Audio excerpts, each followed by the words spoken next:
Hi, everyone. I have a special announcement to make. As you know, the mission of our podcast is to affirm, inspire, and motivate HOA board members. One way we hope to do that is with the launch of our new board member merch store.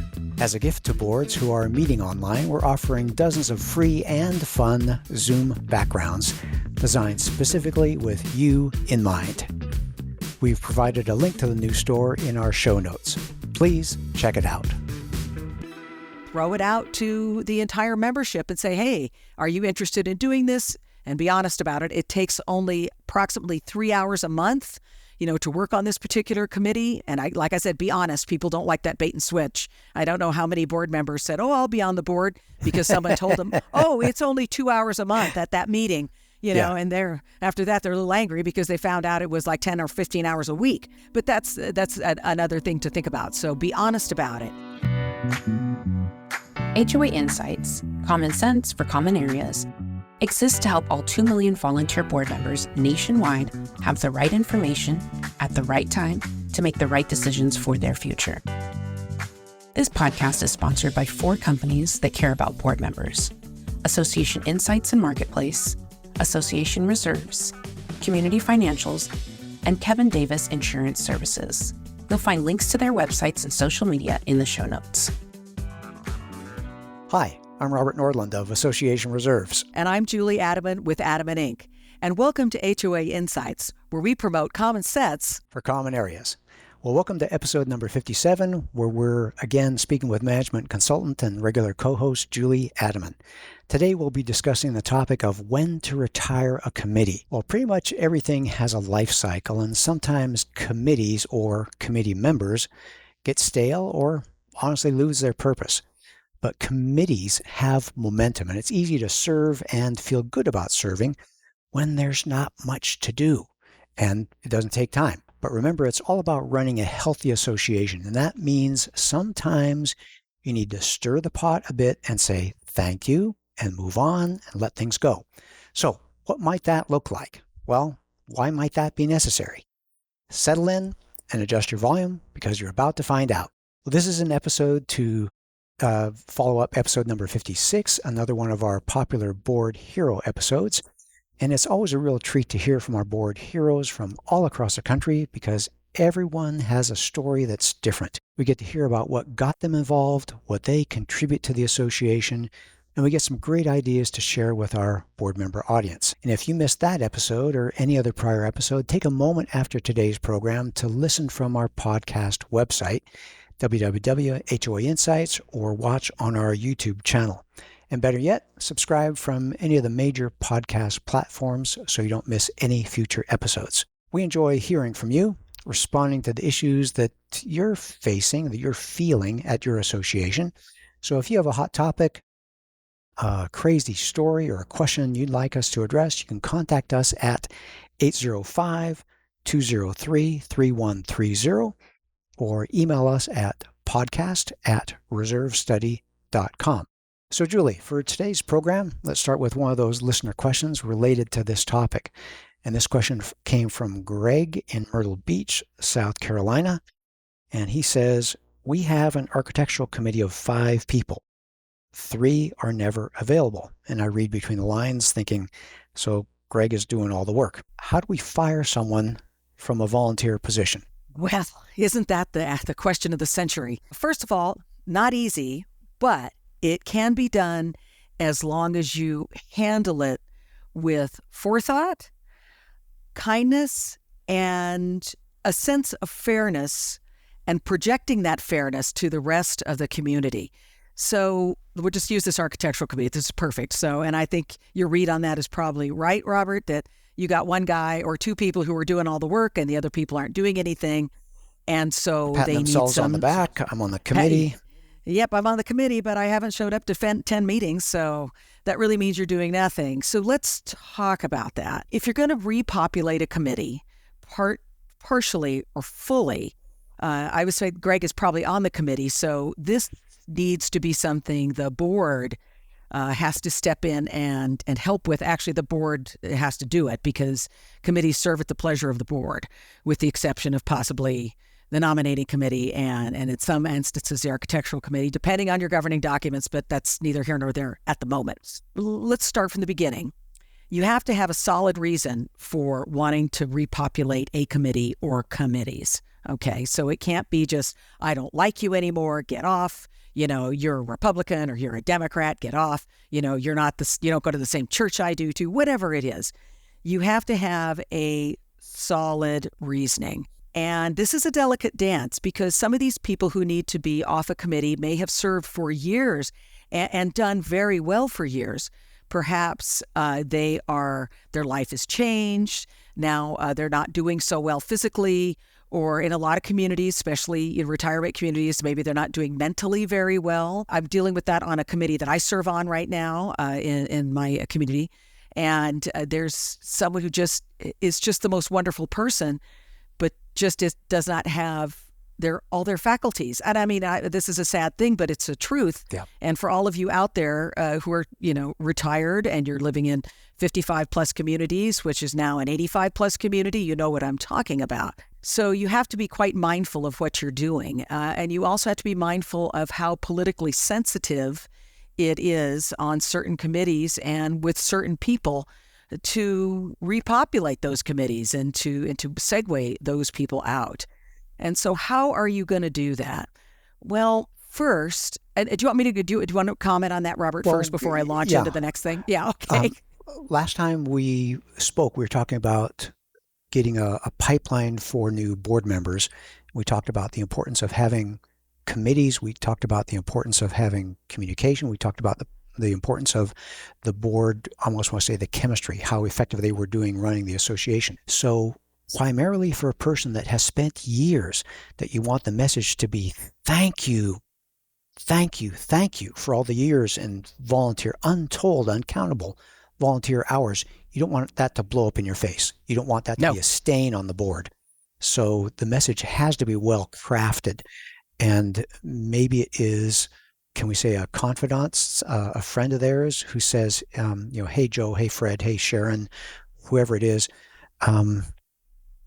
we noticed that you've been missing the meetings. We noticed that whatever it is, and make it polite, make it kind. You said that, I wrote it down: forethought, kindness, fairness.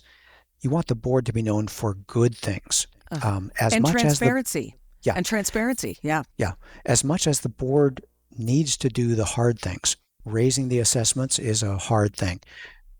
Changing insurance companies, changing landscapers, and everyone was familiar with the green and white or red and blue colors of the landscape crew, and there was familiar sights and familiar sounds. Things need to change, and the board needs to run the business of the association, and that involves doing the hard things. But you need to still have that, not always with a hammer, but is it velvet gloves? I would say it's velvet gloves, yes, and the kind touch. And so let's just take this that we need to get to repopulate this particular committee, and we have it's a couple people on there who just aren't showing up. And I think a personal conversation from either the committee chair first, if one of these people is not the chair, and the board president, or someone on the board, probably the president, but whoever is going to be able to handle this well enough to go see what is, talk to them, what is happening with you. This particular thing that I'm serving on now, there's actually people on the committee who are going to go do a wellness check to see how this particular person is living at home, because it's deteriorated quite a bit in the last few months. And I think what a huge kindness to go do for people, right? But this is still going to be very tough on this person. So I think that the kindness and saying, look, I mean, in this case, you've missed X amount of meetings. This puts a burden on us, and you have done your part. Thank you so much. And we're going to have a dinner in your honor, or we're going to have some special thing, anything that you can do to make that person feel special. Thank them at the next board meeting publicly, in the newsletter, on the website. Go to a local trophy store and spend $50 and saying to our longest tenured committee member, Fred Smith, thank you from the bottom of the hearts of everyone at Happy Valley Villas. Exactly. That's exactly right. I mean, whatever it is, flowers, if it's women love flowers, people never underestimate this. A huge bouquet of flowers with thank you and a thank you card with it signed from as many people as possible. I mean, you think, well, we shouldn't have to do that. Well, you're dealing with other human beings. And in this type of volunteer environment, when you're the board member who's going to spearhead this, or you're the committee chair that has to spearhead this, remember, this isn't just going to stay between you and that person. This is going to go out around the community. And you want to be perceived as you hopefully are, kind, generous, but knowing what needs to change and changing it when it needs to be changed. If you do all of that together, I think you can do this very well. So that's a real solid reason for needing to repopulate, particularly this particular committee that we're talking about. They may not like it, but things have to change. But you can do it in such a way that it needs to be done. And bringing the whole community in. And number one, by thanking these folks publicly, like I said, at a board meeting, in the newsletter. We had a nice dinner for them. Here's the picture of the bouquet of flowers that they received. Here they are holding the flowers. Whatever it is that you can do to thank them publicly, but also to let the community know that you're in touch with the needs of the community by needing to move on from those particular members, and also that you have the kindness that goes with it. That projects a very positive image of the board and of the other committee members as much as anything else. So, it sends a message that these are nice people. Yes, and that you're in touch with how things need to be handled and what needs to be handled. Most importantly, what needs to be handled.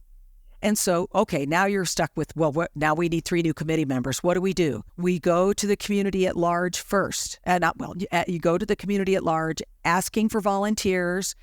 You board members, you other committee members out there, maybe you've already identified someone. You can make a personal appeal. This goes right back to the last podcast we did, Robert. Make a personal appeal. Hopefully you have some people in the pipeline you think would be good.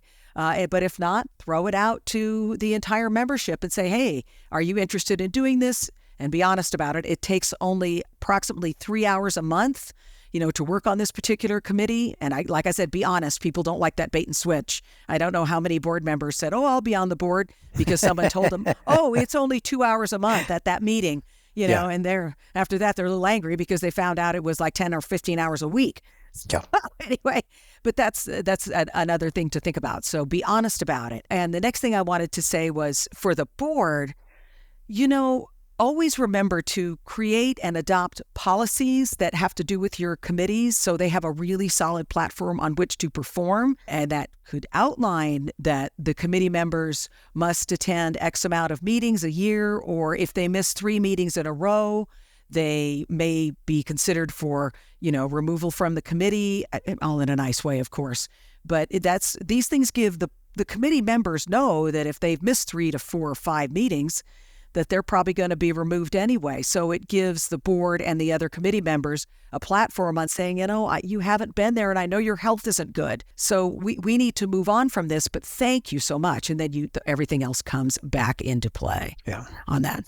Well, I think we talked about the topic of replacing a person, and that sometimes, I guess, does look a bit like replacing a board member or getting a new board member. What about the committee itself? If there's a developer transition committee that has served its purpose, or even a short-term committee, a budget committee, where they serve their purpose, they make the recommendation to the board, sunsetting that committee, and then waiting to restart it until next year. I would think that that's well dealt with when you have what you were talking about, a policy where this is the committee's purpose, this is its intended function, and when it's done its function, you're done. Is that? Yeah. Oh, absolutely. Those are the ad hoc committees. So they are formed for a particular purpose. Once that purpose is ended, they are disbanded. It's up to the board to ensure that they actually disband that committee. I don't mean you need to, you don't make a motion necessarily at a board meeting, but once that last thing has happened, let's just say it's the street resurfacing committee. So you've got people that have walked all the streets. They realize we need crack repairs here, slurry sealing here. They've done all their work. They were a committee for about 2 months. They made their final report to the board, and the board has taken that report and they have thanked that committee publicly and said, thank you so much. Your charter is now over as you have done your purpose. If we need further information, we will certainly be reaching out. And again, thank them. And Robert, I really like you came up with the plaque idea, and I really, really like that. Even for these ad hoc committees that know their purpose is going to come to an end after just a couple of months. Now, those committee members may have been so good. You board members need to think, where else could we put those people or this guy or that woman? They're so good, and they seem to be, really want to help. Do we have an opening on another committee? Think about that. Always be looking at those ad hoc committees as well as a pipeline for people to come in. And as we stated in the last podcast we did together, is that, people don't necessarily always want to serve on the board right away. Ad hoc committees are a great place to bring them into the process, but just for a short period of time so they can dip their toes in the water and not jump in to the deep end. But back to the plaque, I think even for ad hoc committees, it's so well worth the expense, and it's very nominal to give them a certificate of appreciation or a little plaque of appreciation or flowers or whatever it is to thank them for their service, because that leaves a really good taste in their mouth, not just theirs, but the rest of the community at large, because don't forget, they know 15, 20, 30 other people in the community, and none of this stays secret. Yeah. So when it's a positive experience for them, people want to be a part of something positive and larger than themselves. You have provided that opportunity for them to do so in this process, even if their committee has been disbanded. And again, back to the members of the committee who, on a standing committee, who have to be kind of segued out, you always want to make that, even the ending, as positive an experience as you can for that person, with thanking them and their plaque and, mentions in the newsletter and in person at the board meeting. We used to call that spin the halo. Yep. There's no reason not to do it. Yeah. When you were going down this path, I know that on my wife's desk, she has a little paperweight. It's a thank you, because she, 20 years ago, was on the pastor nominating committee at our church. And she just remembers that as a positive experience. And it's a trivial little thing, but she still has that on her desk today. And that's the kind of thing that you were talking about: forethought, kindness, fairness, something that's positive. And they get a warm fuzzy inside themselves because they know I made a contribution. And I just like all those things. Well, let's take a quick break for a message from our sponsor, and then we'll be right back afterwards to follow up with more of this conversation. Hi, I'm Kevin Davis, the president of Kevin Davis Insurance Services. Our experienced team of underwriters will help you when you get that declination. We provide the voice of reason, someone who will stand by you. Our underwriters bring years of knowledge to our clients that can't be automated by technology or driven by price. As a proud ANWINS company, we bring true value to your community association clients. We are your community association insurance experts. And we're back. Well, Julie, you got me thinking that I want to volunteer for a committee at my association now. Oh, I didn't mean to do that, Robert. Give me a moment and I'll settle down. Settle down, calm down. Yeah. But boy, the idea of making a contribution to the association that is responsible for the well-being of my home, being thanked for it, working with capable people on a purpose, that all sounds like a great thing. But let's talk about that purpose. Is that a written document or what? Oh, yes, absolutely. It's a written document. Committee guidelines should be put forth by the board for every single committee. Absolutely, written document. And as we were talking on the break there a little bit, sometimes this has to be done delicately especially if a committee's been longstanding and now the board's looking at how they're operating, thinking, ooh, we can't have that anymore because laws have changed, or just the general population of the community has changed and what they used to do doesn't fit with where we are now. And that happens. Communities do change over time. So I was thinking that, if you have a long enough runway to get that time-wise to get these policies and guidelines changed, I would suggest to communities that need this is have a couple of board members or a board member kind of head up an ad hoc committee and bring a couple of thoughtful members from the community in to help you, make that new charter, make those new guidelines, because especially if that's been a politically sensitive committee over many years, the populace of the community will have a much better taste in their mouth if they view that a couple of their peers, meaning homeowners, just general homeowners, not board members, can help have some say in what that committee is now going to do. Okay, yes, board members, you are homeowners and you are peers, but as Robert put it so aptly, is that sometimes the board has baggage in the eyes of the community. So if you could bring those people in and set them up as part of an ad hoc committee just to get these done, and there's another committee that's going to get disbanded, and you're going to thank them as well. And also, you've formed another ad hoc committee that, bingo, could be regular committee members or even potential board members. So you have to have this 360 view of the life cycle and process of committee administration by the board, committee life, and committee disbandment or segueing certain people off committees. It's all in a life cycle. It's the circle of life of committees. I feel like I'm going to hear music playing soon.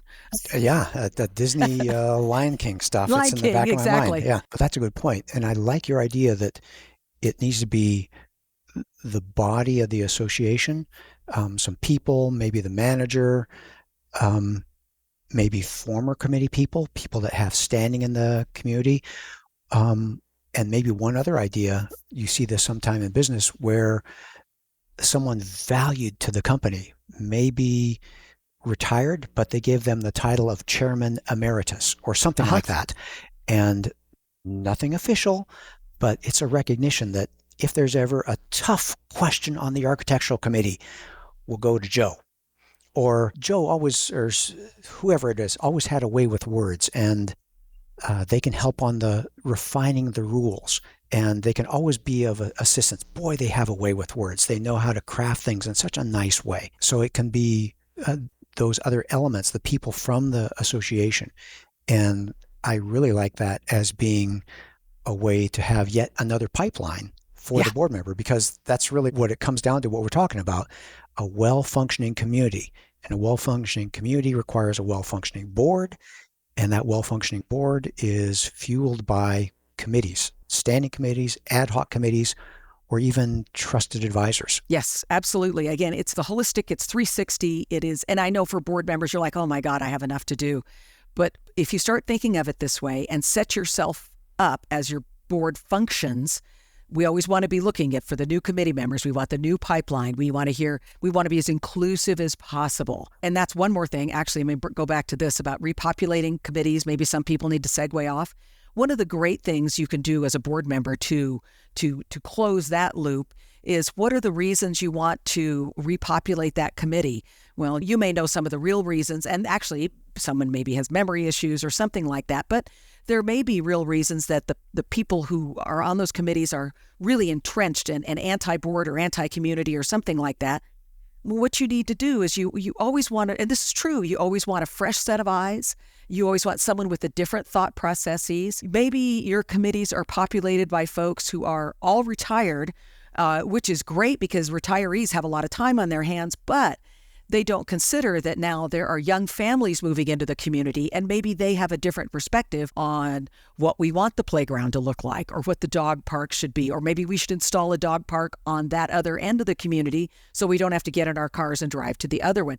So I just think there's so many positive things about it, as long as it's handled correctly and thanking people for their time. But again, recognizing the needs of the community, and has the community changed, that's a part of the board responsibility, and that's a part of the 360 view of your community. Boy, Robert, I think I'm going to write an article titled that.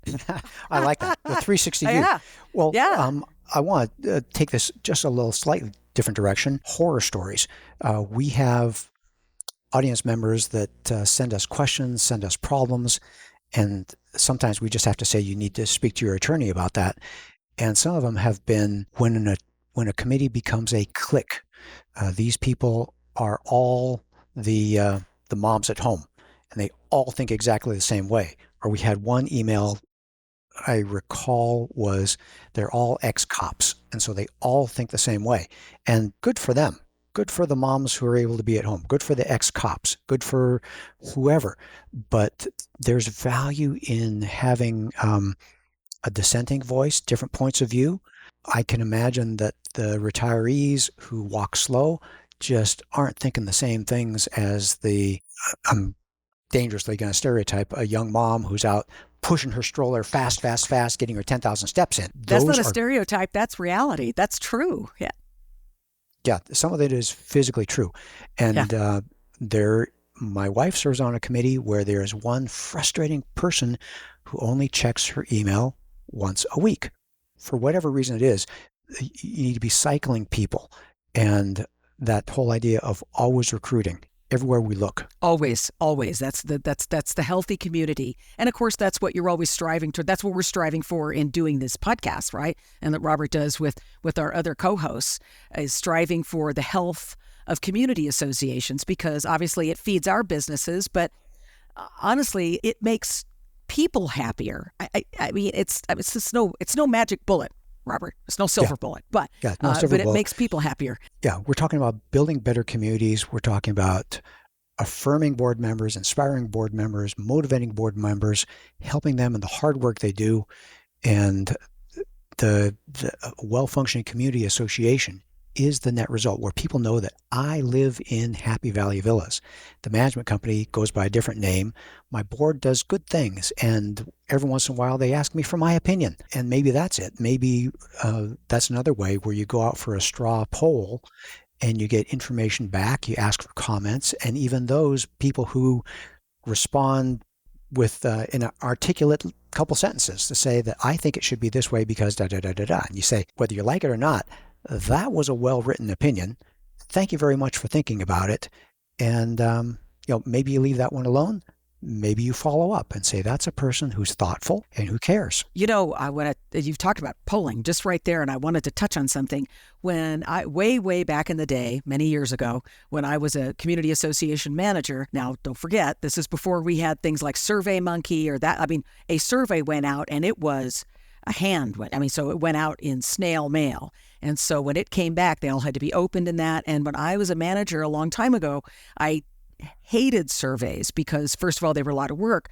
But second, you have to follow, if you're going to take a survey and a poll, I'm all for it nowadays, but because it's so easy to do. But if you are a board, you're going to take a survey, you absolutely have to let the populace know what the survey said. Not necessarily every answer, but maybe by percentages, or maybe by every answer, and you post it on your website.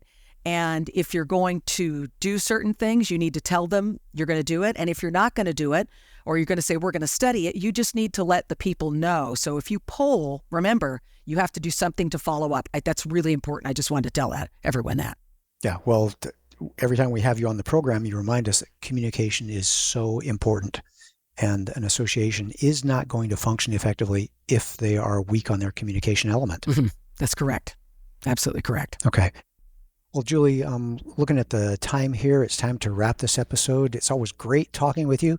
Any closing thoughts to add at this time? The only thing I wanted to add is that if any of you board members out there, or people thinking about being board members, or maybe you're just curious how community associations work, I have a set of online classes for board members and other volunteers. You can access them through my website at adaman-inc.com. Click on the education tab and you can take a look. Especially if you're thinking about being a board member, I think it would give you an idea of what is entailed and how it operates, and also how the industry operates as a whole. So thanks for letting me give that plug in, Robert. Yeah. No, I want to thank our board members. I want to thank our committee members. I want to thank our homeowners who are listening too, who are thinking, can I, should I, might I, want to? And we want this to be an encouraging opportunity for you. Well, we hope you learned some HOA insights from our discussion today that helps you bring common sense to your common areas, no matter what role you play. We look forward to having you join us for another great episode next week. You've been listening to HOA Insights, Common Sense for Common Areas. You can listen to the show on our podcast website, hoainsights.org, or subscribe on any of the most popular podcast platforms. You can also watch the show on our YouTube channel. Check the show notes for helpful links. If you like the show and want to support the work we do, you can do so in a number of ways. The most important thing that you can do is engage in the conversation. leave a question in the comment section on our YouTube videos. You can also email your questions or voice memos to podcast@reservestudy.com or leave us a voicemail at 805-203-3130. If you gain any insights from the show, please do us a huge favor by sharing the show with other board members that you know. You can also support us by supporting the brands that support this program. Please remember that the views and opinions expressed by the podcast do not constitute legal advice. You'll want to consult your own legal counsel before making any important decisions. Finally, this podcast was expertly mixed and mastered by Stokelight Video and Marketing. With Stokelight on your team, you'll reach more customers with marketing expertise that inspires action. See the show notes to connect with Stokelight.